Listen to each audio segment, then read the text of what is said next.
tengan todos ustedes, sean bienvenidos nuevamente a nuestro granito de arena que estamos poniendo en coordinación con miembros de la sociedad civil organizada del Estado de Colima para procurar una mejor salud de todos los colimenses. Nuestro programa se llama Por una cultura de la salud y en él pretendemos hacer partícipes a todos de la importancia que conlleva la salud. La salud es responsabilidad de todos, tenemos que hacer un esfuerzo cada quien para que este estado de salud sea el ideal, para que todos tengamos la salud que debemos tener y así podamos salir adelante en todas las actividades de nuestra vida. Una persona sana es una persona que puede estudiar, que puede desarrollarse y que puede ser productiva. Formemos parte de este gran esfuerzo que estamos haciendo a nivel nacional para formar una nueva generación de mexicanos pensantes, de mexicanos actuantes, de mexicanos que procuren hacer los cambios que hacen falta en nuestro país.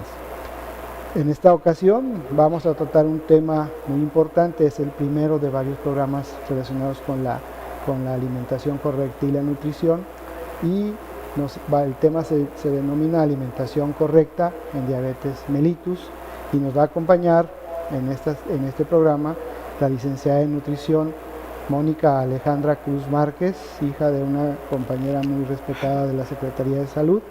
Ella es licenciada en nutrición de la Facultad de Medicina de la Universidad de Colima, diplomado en enfermedades crónicas 2, curso de promotores y personal comunitario, tiene curso de lactancia materna y amamantamiento, tiene el curso de lactancia materna 2016, diplomado en nutrición materno-infantil, nutrioterapia médica en enfermedad renal y un curso de nutriogenómica y obesidad en este 2017. Bienvenida, Mónica, a nuestro programa. Muchísimas gracias por la invitación y pues nada, la nutrición hoy en día es lo mejor que podemos optar como un hábito saludable. ¿Por qué? Porque va a prevenir muchísimas enfermedades crónicas, que ahorita es lo que está aquejando a nuestro país. Sí, efectivamente la nutrición es un punto de partida para poder buscar un estado óptimo de salud. Muchas de las enfermedades que el día de hoy están siendo, pues hasta cierto punto se han catalogado como catastróficas, tienen que ver con la nutrición. Entonces, por eso esta serie de programas que vamos a manejar a partir de hoy, van a ser 6-7 programas, van a ser encaminados únicamente a la nutrición adecuada. En principio veremos 3 o 4 enfermedades y ya después veremos la alimentación en las personas sanas. Bueno, la siguiente. Vemos la siguiente. ¿Saben ustedes qué es la diabetes mellitus? Si saben qué es la diabetes, ¿han escuchado qué es la diabetes? La diabetes es una enfermedad que está copando los servicios de salud de las instituciones que prestan este servicio. El 14 de noviembre se ha denominado el Día Internacional de la Diabetes por la Federación Internacional de Diabetes, y en este 2017 el lema es nuestro derecho a un futuro sano. Está dedicado a las mujeres con diabetes y a las mujeres que tienen familiares con diabetes. Actualmente 199 millones de personas en el mundo la padecen, es la 9ª causa de muerte en la mujer, 2.1 millones de muertes por año. Entre lo que vamos a ver rápidamente serían los factores de riesgo, las dietas y la nutrición inadecuada, la inactividad física, el tabaco y el alcohol como las causas más importantes que nos ayudan a desarrollar la diabetes de manera rápida. Hay factores de riesgo que no podemos evitar, como son la herencia, pero los que sí podemos evitar es en los que nos vamos a enfocar para que todos tengamos claro cómo prevenir, y si ya tenemos esta enfermedad, pues cómo controlar de mejor manera posible. 2 de cada 5 mujeres con diabetes están en edad reproductiva. Esto les ocasiona dificultad para embarazarse, embarazos complicados, riesgos más altos de mortalidad materna e infantil. En el mundo, 1 de cada 7 nacimientos se ven afectados por la diabetes gestacional. La presión alta, Hay aumento exagerado de peso de la madre y hay aumento exagerado del tamaño y del peso del niño. Los partos son complicados y un porcentaje significativo de estas mujeres desarrollan la diabetes mellitus. Se ha enfocado este 2017 por la Organización Mundial de la Salud y la Federación Internacional de Diabetes en la mujer, porque es uno de los pilares que hay que consolidar en el área de la salud. La mujer es la que está al pendiente de las actividades del hogar, de las enfermedades de los niños, de las enfermedades de los adultos, y hay que darle las armas para que ella pueda desarrollar de una mejor manera esta actividad. La diabetes, entonces,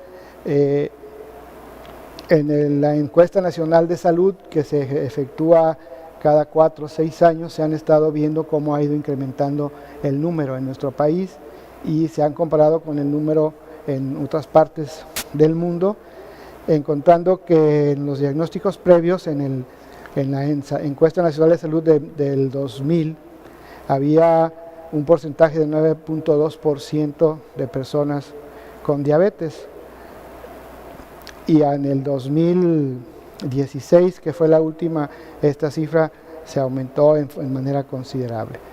La edad promedio del diagnóstico aumenta después de los 50 años, aunque cuando se hace el diagnóstico, cuando la persona va con el médico en la primera ocasión, se tiene considerado que tiene un periodo de 5 a 10 años con este problema y que no lo ha detectado, por lo que comentábamos en programas anteriores, de que hay detalles que porque se presentan de manera cotidiana nosotros pensamos que son normales, pero no son normales.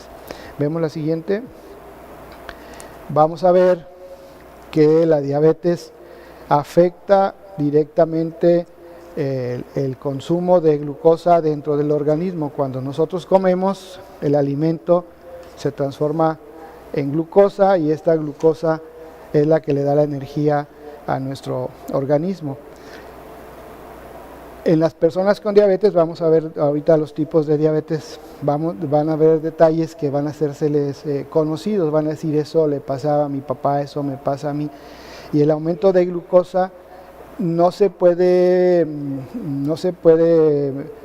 ejecutar porque el paciente o el enfermo, la siguiente, no tiene la llavecita, podemos decir así, que hace que esta glucosa entre a la célula para que la célula tenga gasolina.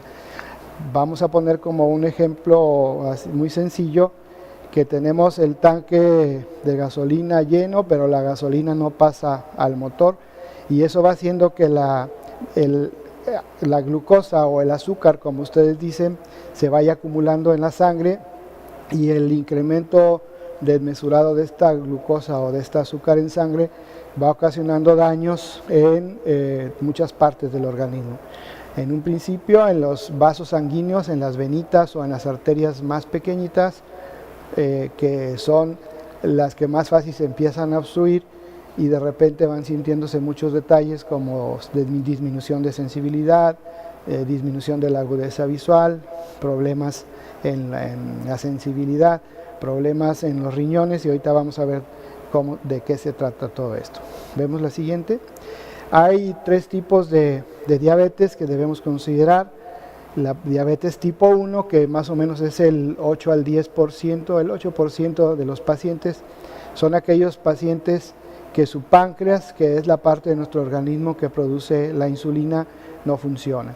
A estos pacientes, la mayoría son adultos, ya hay algunos menores de edad, pero la mayoría son adultos y hay que estarles aplicando todos los días la dosis de insulina que su cuerpo requiere para que tengan los niveles de azúcar normales, para que esa azúcar que ellos ingieren con las dietas que los nutriólogos les diseñan pueda servir para que la célula ejecute su función de manera adecuada. La diabetes tipo 2, en la cual el páncreas sí produce insulina, pero no produce la suficiente insulina para que ésta haga su papel dentro del organismo. Entonces necesita de medicamentos que le ayuden al páncreas a producir insulina, o de algún tipo de insulina. Ahora los médicos estamos tratando de implementar lo que se llama insulinización temprana, el hecho de que el paciente de inicio de su problema puede utilizar algún tipo de insulinas. Tenemos la ventaja de que las insulinas ahora son muchas variedades. Cuando hablemos específicamente de la diabetes las vamos a ver. Entonces hay muchas ventajas ahora en el tratamiento de la diabetes tipo 2. Y la otra diabetes, el tercer tipo, es la diabetes gestacional, que es la diabetes que se genera cuando la compañera está embarazada, y eso hace que haya un conflicto entre el páncreas y el resto del organismo, y hay necesidad desde el momento del embarazo de manejar algún tipo de medicamento para que esta diabetes no afecte a la mamá y no afecte al niño. Muchas de estas señoras quedan con secuelas, quedan con una diabetes tipo 2 y van a tener que seguir tomando su medicamento todo el tiempo. Todas las personas que tienen diabetes gestacional deben acudir a su médico y llevar un control estricto de su parto, de su embarazo y de su parto, perdón, para no tener ninguna complicación. La siguiente, los síntomas de la diabetes pues son muy sencillos. En el área de la medicina, cuando la platicamos con los alumnos, les decimos que son las famosas 4P. La primera P es la poliuria, quiere decir que el paciente orina mucho, orina todo el día, orina toda la noche. Ustedes pregunten, ¿se levanta a orinar? Pues 5, 6, 7 veces por la noche. Entonces la poliuria, de repente mucha gente nos dice, es por la edad, ya no me funciona bien el riñón, ya la vejiga no me funciona, pero es normal que vaya yo muchas veces a orinar. No es normal, hay que ver qué está pasando. Aparte de diabetes puede haber muchos problemas que nos pueden estar causando esta poliuria. Otro de los puntos importantes de la diabetes es la polidipsia. El paciente le da mucha agua. Si está orinando mucho, pues va a estar necesitando tener mucha agua. Y yo me levanto a orinar en la noche porque antes de acostarme me tomo 2 vasos de agua. No es eso. El agua la están tomando porque están orinando mucho y eso hace que tengan mucha sed.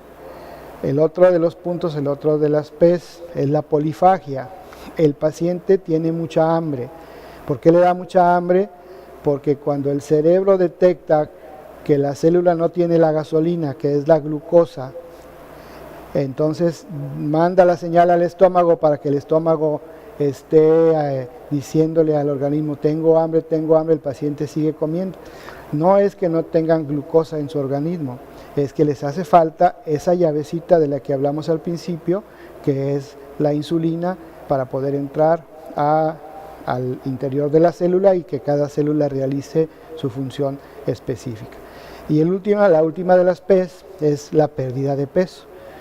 Cuando el paciente tiene aumento de glucosa en el organismo, de repente hace uso de las cargas excedentes de grasa que están dentro del organismo y empieza a consumir las grasas, y eso hace que el paciente pierda de peso.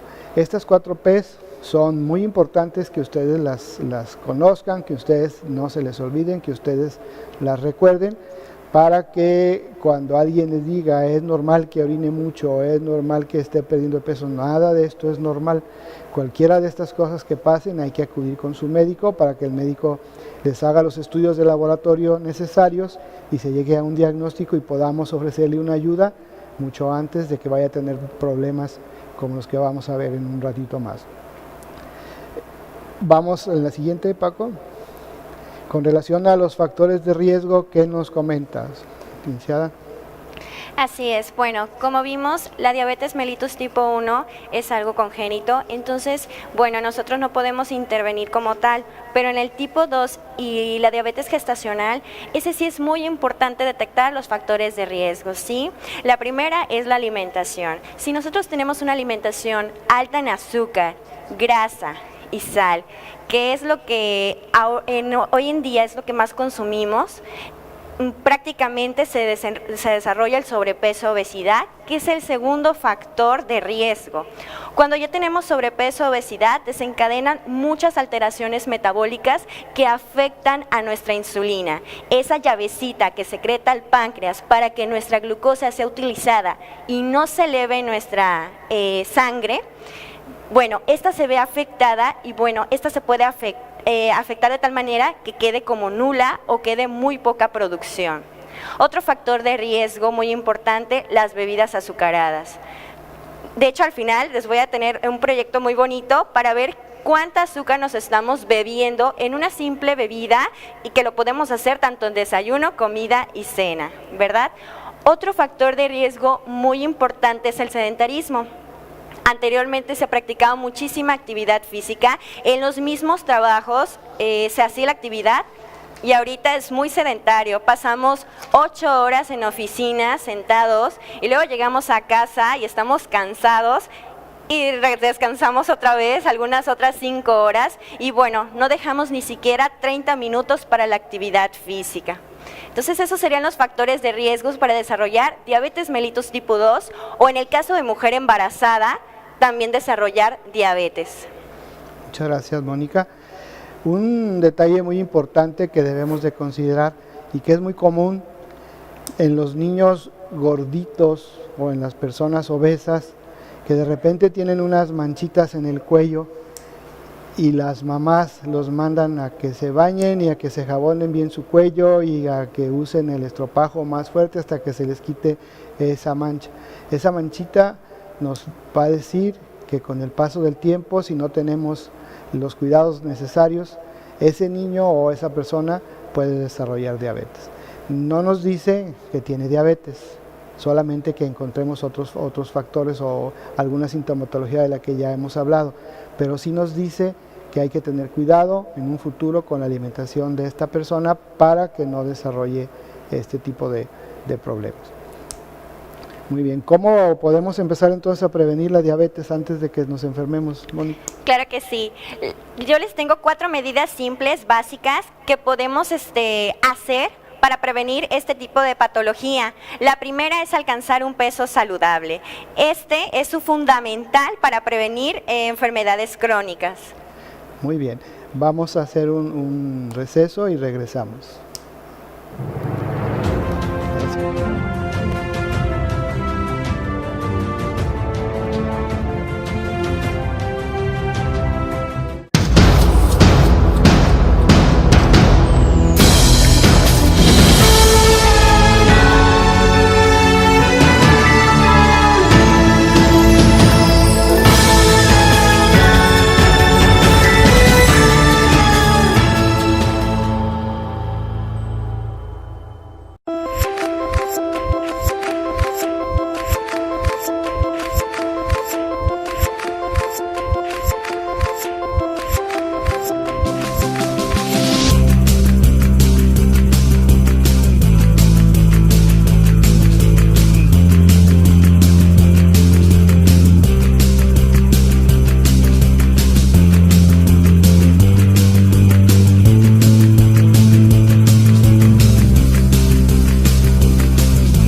escuchas Radio Fresca, Fresh Radio.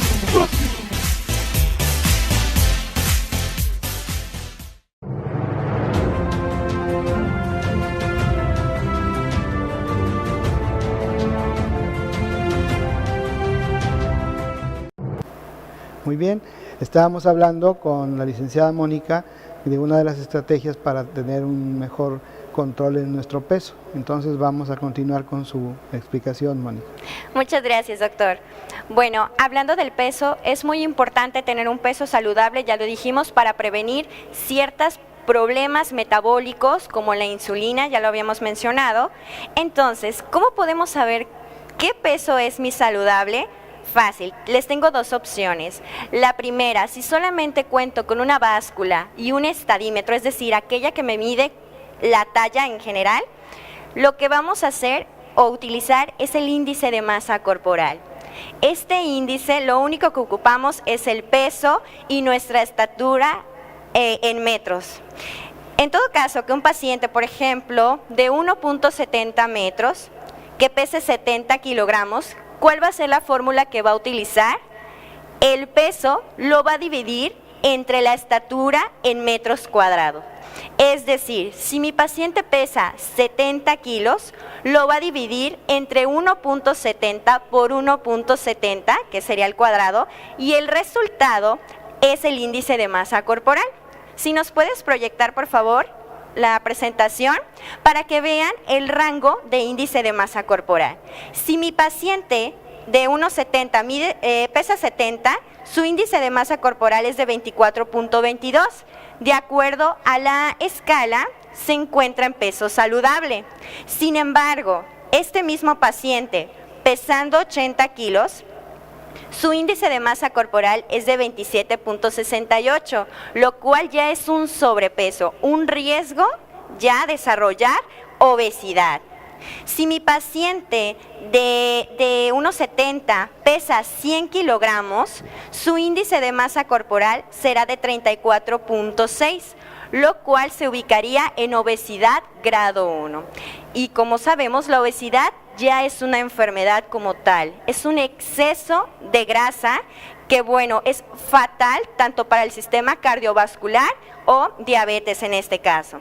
Entonces, esa es la primera estrategia que les traigo, el índice de masa corporal. El rango normal está entre 18.5 a 24.9. Pasando 25 ya es un factor de riesgo. En la siguiente diapositiva les tengo otro tipo para evaluar el peso saludable. Esto es por porcentaje de grasa. Realmente yo estoy más a favor de este porcentaje de grasa, que es el que mide directamente el riesgo cardiometabólico. Entonces, si nosotros tenemos un paciente igual, hombre de 30 años, estamos hablando que su porcentaje de grasa saludable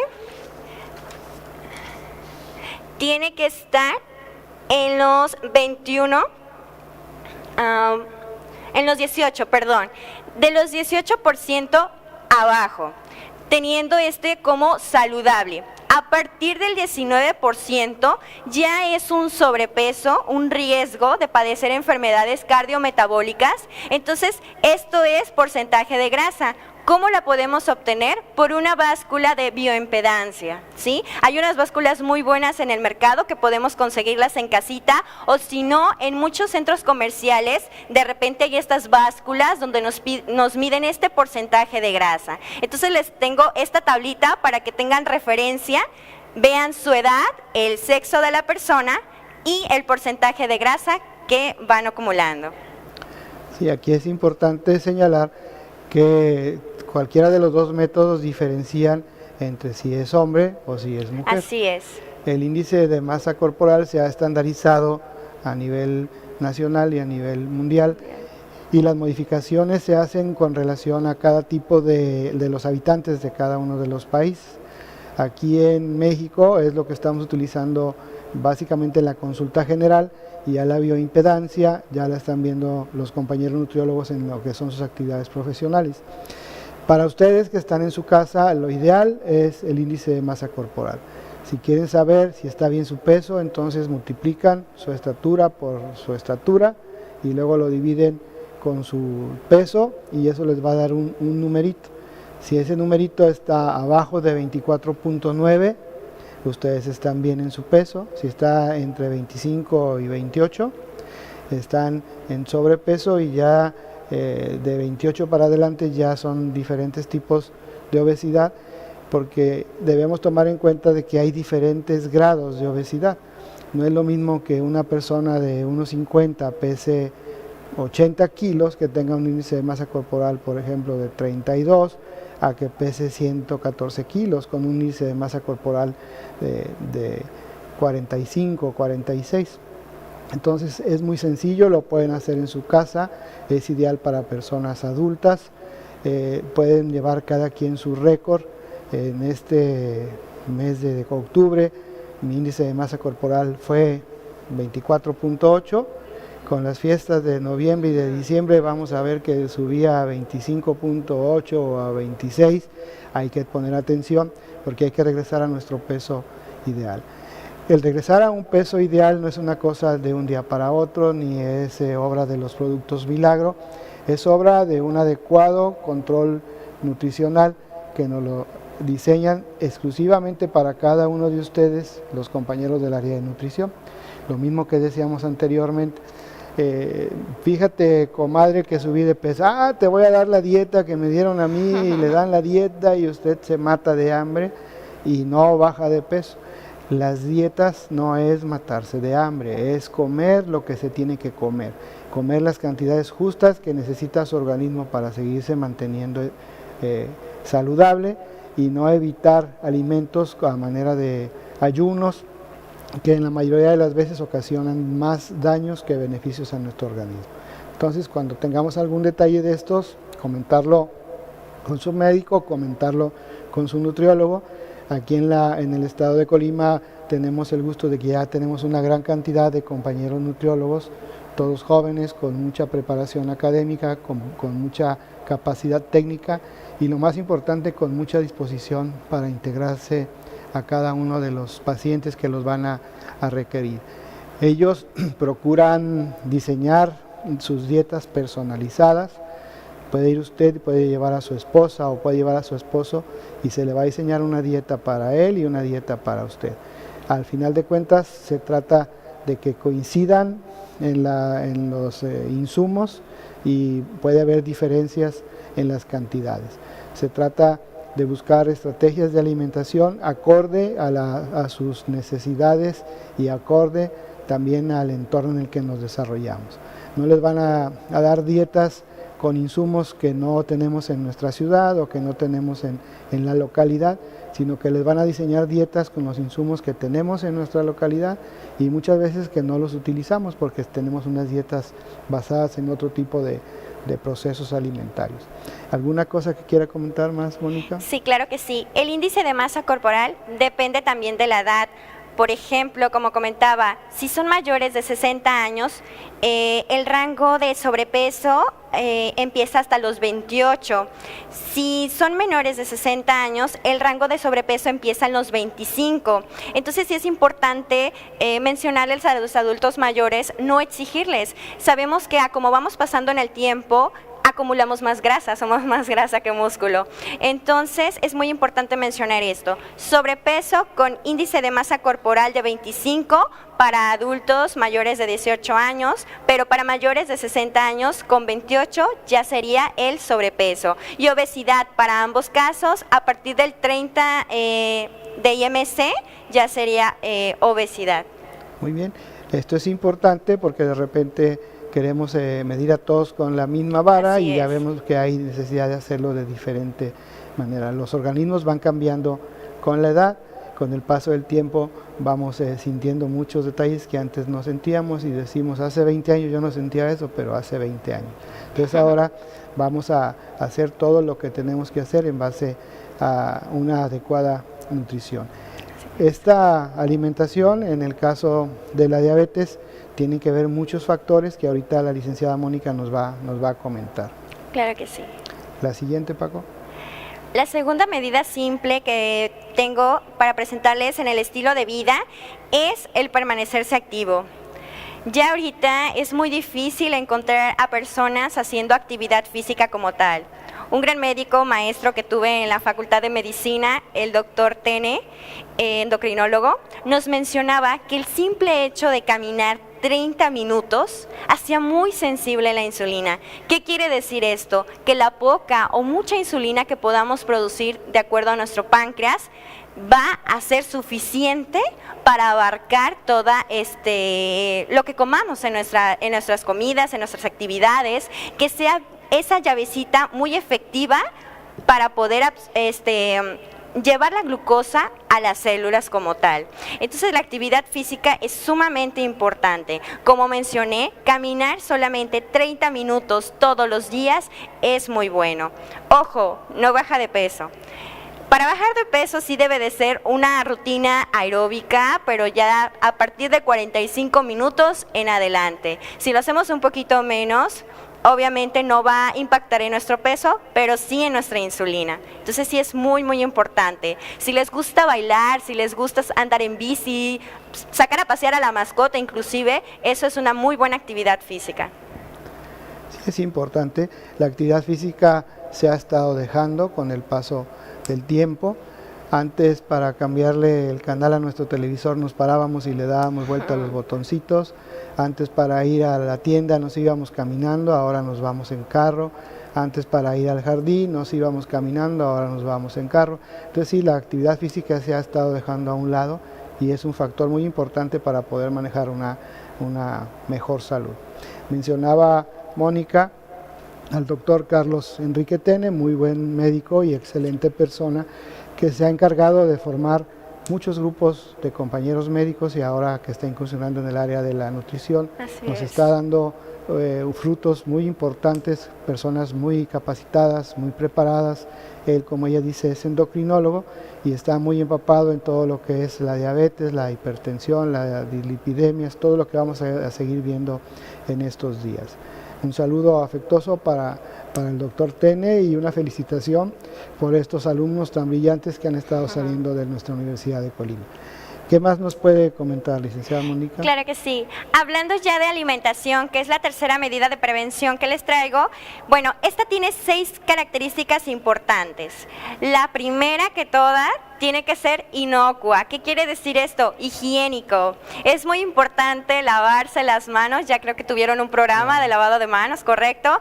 Entonces es muy importante lavarse las manos, utensilios, equipo, la mesa, los trapos. Muchas veces el mismo trapo lo usan para todo, para limpiar mesa, estufas, sillones, y bueno, es una contaminación cruzada increíble. ¿Qué tenemos que hacer? Higiene en todo y también pues en los alimentos como tal. Lavar y desinfectar correctamente todos los alimentos.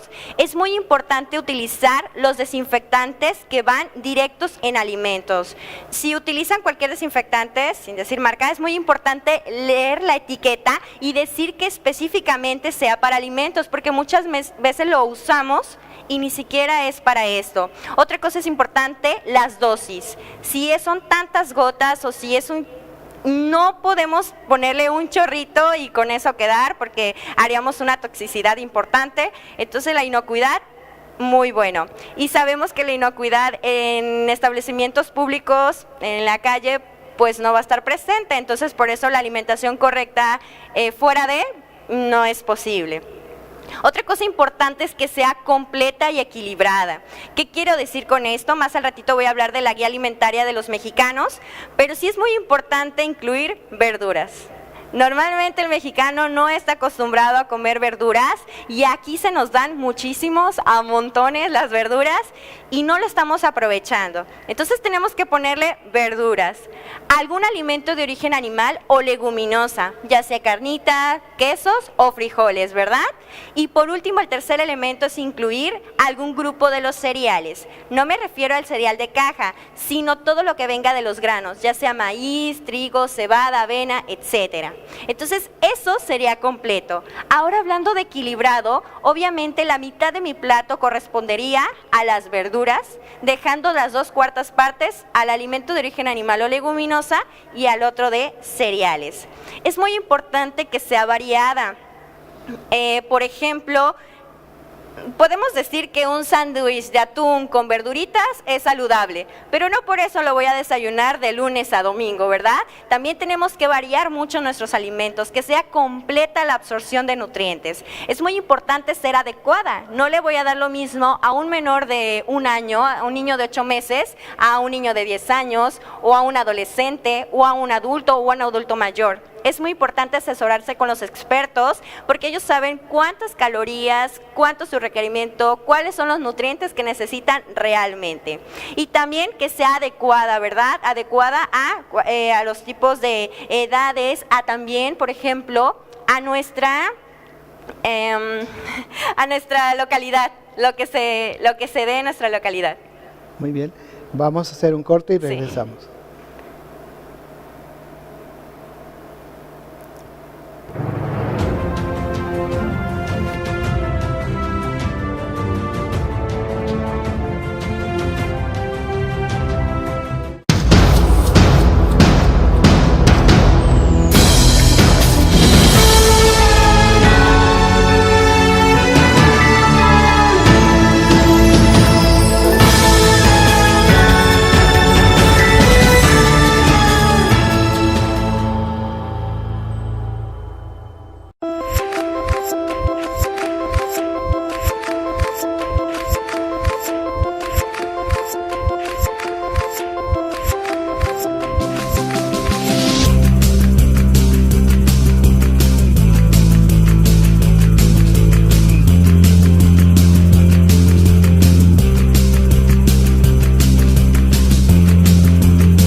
Escuchas Radio Fresca, Fresh Radio.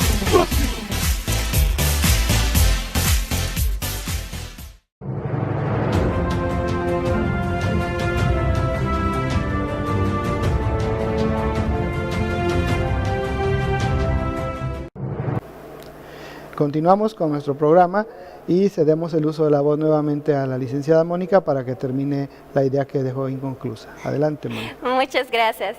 Hablando también de la alimentación, si nos puede proyectar por favor la presentación en el plato del bien comer. El siguiente. Uno más. Y otra más. Esa es la guía alimentaria de los mexicanos. Está basado a nuestras necesidades. Ya vimos la prevalencia que hay en México, que es mucha y cada año incrementa. Entonces, esta es diseñada completamente para los mexicanos. Si se fijan, se dividen en 3 grupos de alimentos, verde, amarillo y rojo, al igual que un semáforo, en el cual el verde nos indique adelante, ¿verdad? Podemos consumir en gran cantidad verduras y frutas.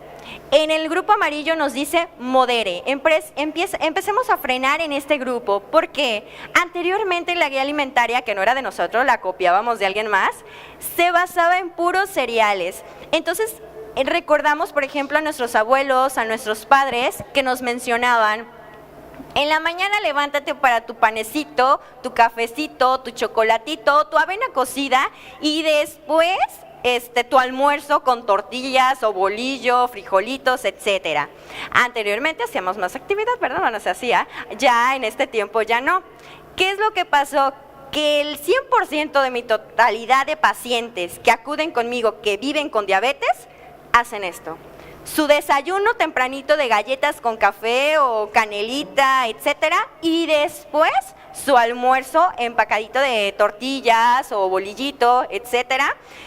Ya cambió nuestra guía. Ya vimos que a los mexicanos no nos favorece eso, no hacemos actividad física, entonces ya los cereales, el grupo amarillo, pasa a segundo término.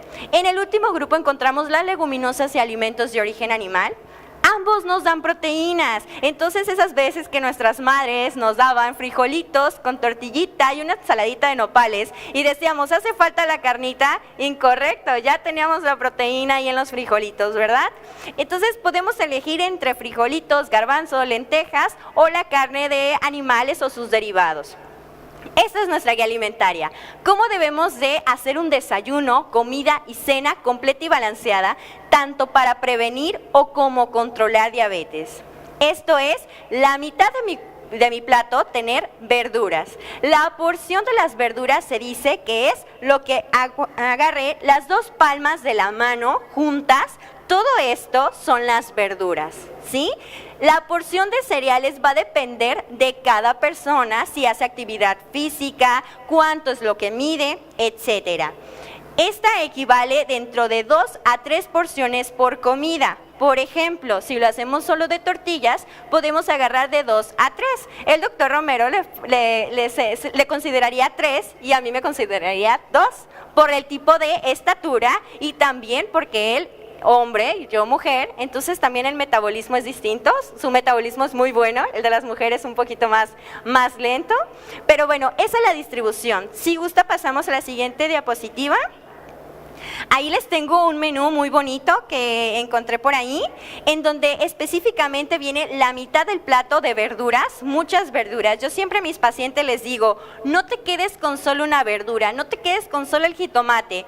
Ponle brócoli, lechuga, cebolla, pepino, jícama, zanahoria, las verduras que a ti te gusten, pero la mitad de tu plato. Las otras 2 partes del plato sería integrados por granos integrales y la otra cuarta parte de alimentos de origen animal o leguminosa. Me gustó mucho esta imagen porque viene al lado derecho el agua simple. También no estamos muy acostumbrados a consumir agua simple, nos gusta poner la azuquita a nuestras aguas frescas o consumir alguna bebida industrializada. ¿Cuál es lo mejor para prevenir o controlar diabetes? Agua simple acompañando nuestras comidas principales. En la parte izquierda tenemos una porción pequeña de postre, que sería una fruta, que equivale a un puñito de tu mano, no es la misma mano de cada quien, entonces es un puño solamente de la mano, es la equivalencia de las frutas. También es muy importante no tener saleros en la mesa, ya hay que quitar esa idea de la cabeza, y cuando nosotros estemos cocinando, lo mínimo que podamos comer de sal, ¿verdad? Para condimentar. podemos utilizar otro tipo de condimentos, hierbitas, que nos hacen más rico el alimento. Y la actividad física también se contabiliza por ahí. Es muy importante asesorarse con personas expertas en el tema. Estar a dieta no significa matarnos de hambre, morirnos de hambre, ¿verdad? Es comer de todo, como se los mostré en la imagen. Comemos de los 3 grupos, pero de manera completa y balanceada. Aquellas personas que se sienten orgullosas por solamente desayunar un jugo verde o una malteada y ya no comer nada en el día y hasta las 5 o 6 de la tarde volver a comer otro alimento, créanme que eso es lo que nos ocasiona diabetes en sí. Ayunos prolongados es lo que nosotros nos referimos con estos periodos de tiempos de comida en el que no hay alimento. Estos ayunos prolongados son los que afectan nuestra insulina específicamente. Entonces es muy importante realizar 3 comidas principales, desayuno, comida y cena, ya vimos cómo, incluyendo de 2 a 3 colaciones. Las colaciones están hechas a base de verdura, puede ser pepino, jícama, zanahoria, calabacita, chayote, lo que ustedes quieran, y fruta, ¿sí? Para personas que viven con diabetes les recomendamos la fruta que podamos comer cascarita para que esté la fibra incluida. ¿Por qué? Porque aquellas que pelamos, por ejemplo el plátano, le quitamos pues cierta fibra que nos puede mejorar nuestra glucosa. Pero en sí para prevención podemos comer de cualquier fruta, pero la porción es un puñito solamente.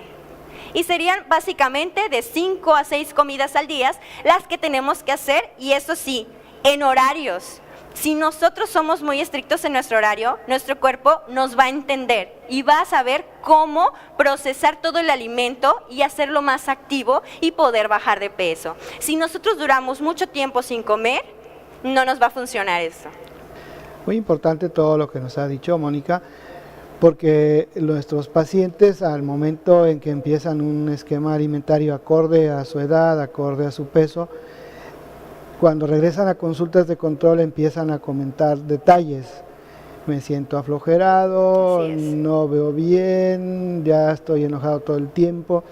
Lo que pasa que el cuerpo, como decía Mónica, se acostumbra, podemos decir, a la mala vida, se acostumbra a tener mucho alimento dentro del organismo, y eso hace que cuando se trata de reeducar a este cuerpo a lo que es lo que necesita su organismo, a lo que es necesario, lo que no va a tener excesos, sí es cierto, el organismo de repente sí pueden sentirse aflojerados, pueden sentirse, algunos dicen que no ven bien, algunos dicen que malhumorados.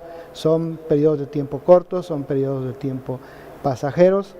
Si continuaran las de sintomatología, pues hay que acudir, porque entonces tal vez haría falta algún complemento, algún insumo que le ha hecho falta a la alimentación en base al organismo de la persona que nos lo está mencionando.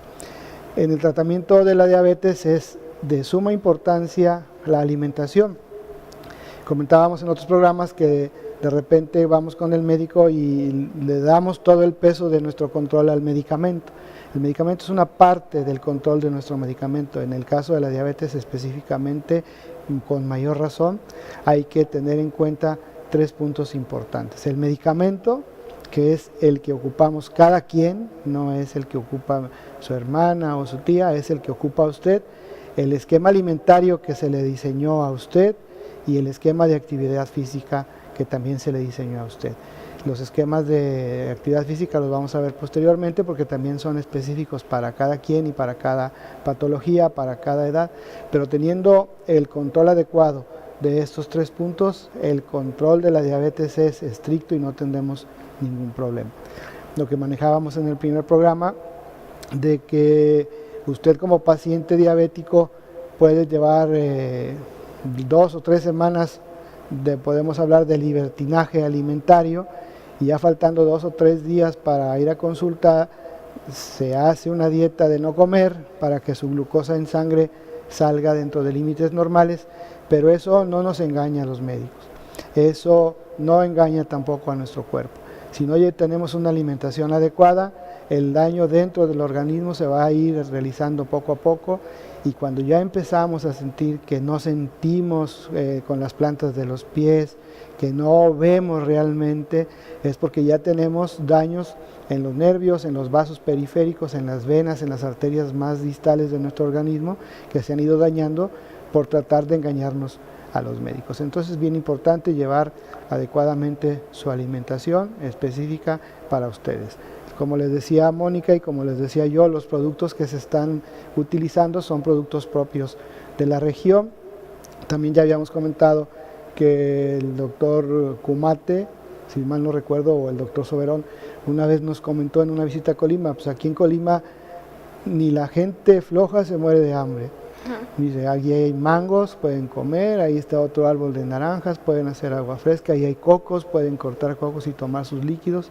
Entonces las dietas que se están diseñando ahora son con productos locales para que puedan ser factibles y puedan ser compradas por todos nosotros. Con relación a las bebidas, ¿qué nos puede comentar, Mónica? Claro que sí. Antes, doctor Romero tomó un punto muy importante. Es importante mencionar que la diabetes no se cura. Cualquier producto milagro que te quieran vender, etcétera, solo es venta. Esta se puede controlar. ¿Cómo se controla la diabetes como tal? Mejorando hábitos, haciendo hábitos saludables, tanto actividad física, alimentación correcta, no bebidas azucaradas, no productos procesados. Así podemos controlar. El medicamento pasa a segundo o tercer término. Realmente esos factores son los que nos pueden controlar. Ahora, ¿qué desencadenó una diabetes tipo 2? Pues los malos hábitos. Por eso es difícil esta parte en la que mencionan o van y me dicen, es que me estás quitando todo, y realmente no. Debemos de comer de todo, balanceado, completo, y solo modificando hábitos saludables puede estar nuestro paciente muy bien controlado. Entonces sí es muy importante tener este punto muy claro, porque hay otras enfermedades que por más alimentación, por más actividad física, las enfermedades no mejoran, no se controlan, y yo la veo muy como benigna en este sentido, que podemos hacer con solo hábitos, estar controlando esta enfermedad. Entonces, muy a favor de los hábitos saludables en este caso. Muy bien. Hablando ya de las bebidas azucaradas, si me pasas la siguiente, esta es nuestra guía alimentaria, se llama La Jarra del Buen Beber. La jarra del buen beber tiene varios niveles, 6 para ser específicos, pero el primer nivel es el importante, agua simple, y esta tiene que ser de 6 a 8 vasos diario. Y tenemos hasta el final las bebidas azucaradas, donde son 0 vasos al día, o sea, nada, ¿verdad? Pasamos a la siguiente, por favor. En esta diapositiva les quiero presentar y les quiero invitar a que lean las etiquetas nutricionales. Normalmente no estamos acostumbrados a leer etiquetas y eso es sumamente importante. Tan es así que nuestras etiquetas no son tan entendibles todavía. En otros países que están adaptados y que leen etiquetas es muy diferente. Ya tienen, por ejemplo, si es alto, está en rojo, si es bajo, está en verde. Nuestra población mexicana todavía no tiene esas etiquetas tan bonitas, pero tiene este etiquetado nuevo por COFEPRIS, que son las guías diarias de alimentación, o también conocidas como las GDA. Si se fijan, son 4 globitos, aparte de la energía, pero son 4 globitos de 4 nutrientes que nos ocasionan ciertas enfermedades, como lo son la grasa saturada, las otras grasas, azúcares totales y sodio. Aquí es muy importante leer las calorías, y en esta ocasión me voy a enfocar solamente al globito que dice azúcares totales, que lo van a encontrar en el medio del etiquetado. Estas GDA tienen que estar presentes ya en todos los productos procesados en la parte frontal del envase. Entonces, el día de hoy vamos a aprender a sacar los gramos de azúcar o cucharadas de azúcar que tienen los productos procesados de acuerdo a esa etiquetita, ¿sí? Entonces vemos el producto, vemos el etiquetado GDA, vamos a irnos a azúcares totales específicamente, y hay dos información. En la primera vamos a ver las calorías y en la parte de abajo el porcentaje. Nos vamos a basar solamente en calorías, ¿sí? Entonces tenemos las calorías de nuestro producto y esas, ¿qué vamos a hacer? Es una simple regla de 3, no nos salvamos de las matemáticas, seguimos con matemáticas. Sí. Por ejemplo, un gramo de azúcar me equivale a 4 calorías. ¿Cuántas calorías de mi producto me va a equilibrar a cuántos gramos de azúcar? Entonces es una simple división. Esas calorías que ustedes ven en su etiqueta de azúcares totales, la vamos a dividir entre 4. El resultado ya me va a dar los gramos de azúcar que tiene ese alimento o esa bebida.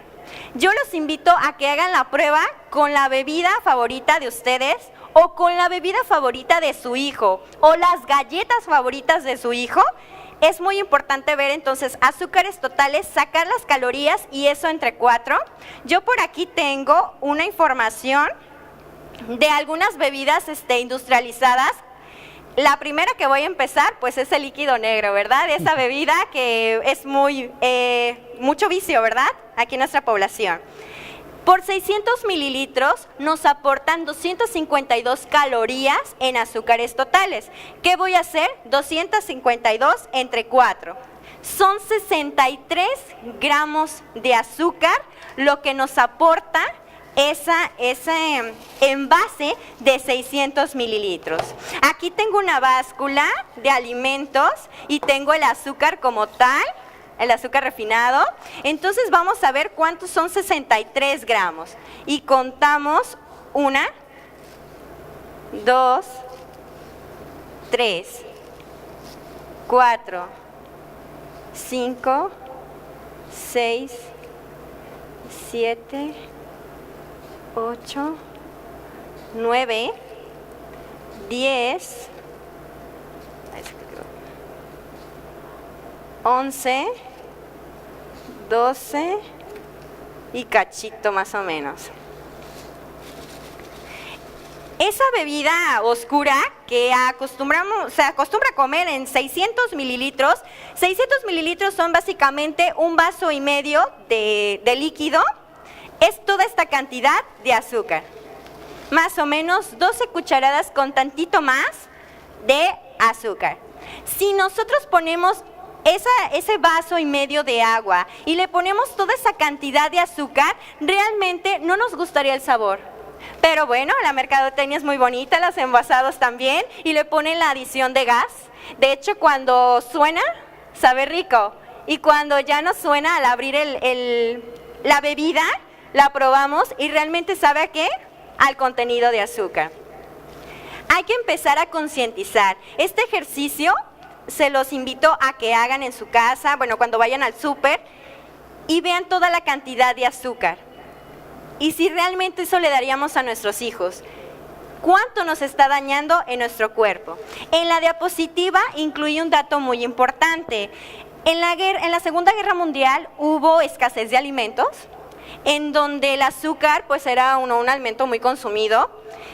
Específicamente se consumía el 5% de todas las calorías que consumían en el día, o sea, algo muy mínimo. Nos menciona la OMS que en ese tiempo no hubo problemas de crónicos. Por ejemplo, la caries estuvo súper controlada, no hubo problemas de caries, y sacaron estas cifras. En adultos, los gramos de azúcar al día deben de ser menos de 25 y en niños menos de 20. Una bebida negra de 600 mililitros tiene 63, a comparación de 25, que nos previene de enfermedades. Es importante mencionar que la OMS no se está recomendando tomar azúcar, pero sí nos está dando un límite para prevenir las enfermedades, ¿verdad?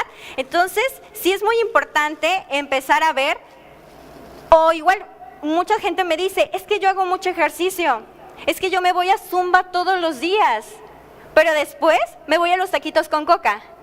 Y bueno, y ya seguimos consumiendo el refresco, y es ahí cuando decimos, pues es que estoy consumiendo más azúcar de lo normal, y pues esto es lo que nos está afectando. Entonces, hagan esta tarea, con las galletas favoritas o refresco favorito de su hijo, saquen este porcentaje o estos gramos de azúcar y vean realmente cuánto están consumiendo. Tengo pacientes que, no le miento, doctor, desayunan, comen y cenan con refresco en grandes cantidades y son niños de 10 años. Sí, sí es cierto, es común el uso de refrescos.